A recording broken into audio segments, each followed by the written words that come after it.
Bienvenue sur Le cinéma est partout.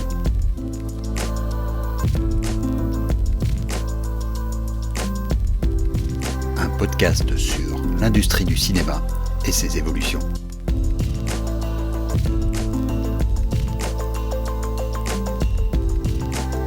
Il y a quelques jours, le CD&V, un parti politique flamand qui tente de remonter la pente de l'opinion en vue des prochaines élections, a mis en ligne une vidéo où l'ancien Premier ministre, le populaire Jean-Luc Dehaene, tonitru « The Beast is back ». Sauf que Jean-Luc Dehaene est mort en 2014 et que la vidéo est donc un deepfake, évidemment pleinement annoncé comme tel. Rassurez-vous, je ne vais pas à nouveau parler de politique. Mais il se trouve que ce stunt électoraliste coïncide avec une carte blanche publiée par une toute nouvelle association américaine, l'Archival Producers Alliance, sur les dangers de l'IA générative pour leur travail et la société en général. Les Archival Producers sont une forme assez particulière de travailleurs et travailleuses de l'audiovisuel. Leur rôle est de rechercher et fournir les archives pour des films documentaires. Leur argument est le suivant. Nous en sommes arrivés à un point où il est devenu plus simple et moins onéreux de reproduire des documents ou d'en créer de toutes pièces plutôt que d'aller chercher les originaux. Et c'est vrai que les exemples de fake, en plus de celui cité plus haut, commencent à s'accumuler. Des fausses chansons de pop stars connues aux citations mises artificiellement dans la bouche de personnes, comme cela a été le cas dans le documentaire sur le chef Anthony Bourdain. Le premier danger à leurs yeux est que ces images et sons artificiellement recréés, même s'ils sont mentionnés comme tels dans l'œuvre originale, continueront ensuite à circuler, notamment sur le net, comme des documents originaux. Cela risque donc de créer une confusion encore plus répandue sur la réalité historique de certains faits. Évidemment, on peut assez facilement balayer ce genre d'argument, qui fait florès dans tous les débats sur l'IA, comme un avatar de la panique technologique qui nous étreint tous, et dire qu'il postule, comme souvent chez les intellectuels, une bêtise presque congénitale chez le commun des mortels.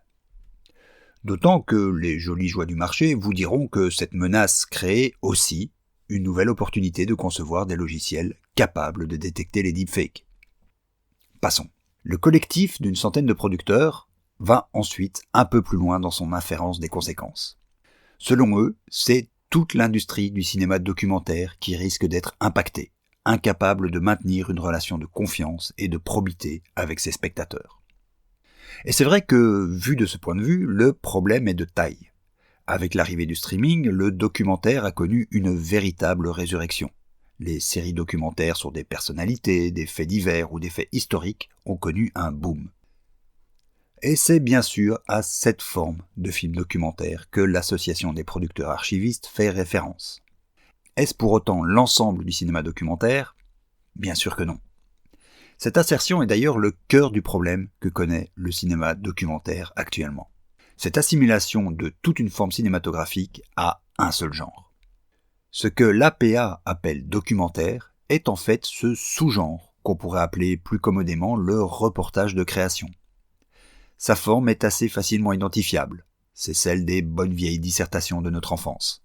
Un enfilement d'arguments fictionnalisés sur le modèle classique de la thèse, antithèse, synthèse.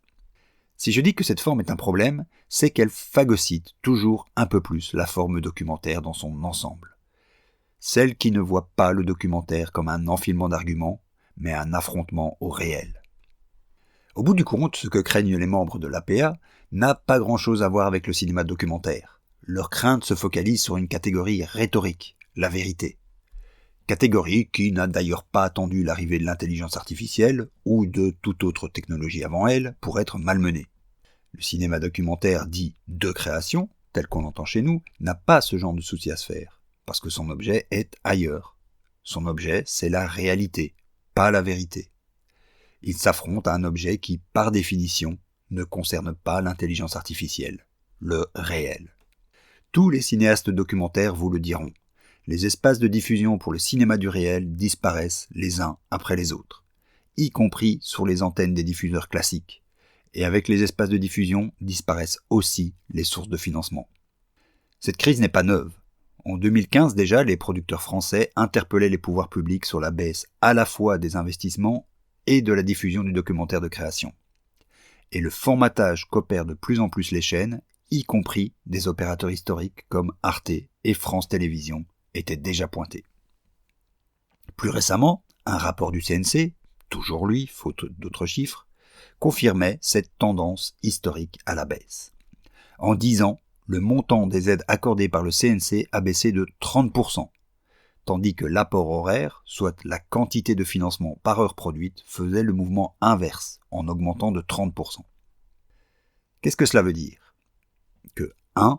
Moins de films documentaires sont produits, et 2. Il y a une augmentation drastique du coût horaire des films produits, sous le double coup de l'augmentation, naturelle ou non, des coûts salariaux et autres, et d'une injonction au spectaculaire. Plus loin, le rapport montre l'évolution du volume de diffusion par les chaînes de télé, en nombre d'heures. Celui-ci est passé en 10 ans de 2500 à 1500 heures diffusées. Dans le même temps, le développement de séries documentaires et le poids des streamers est sur une pente ascendante.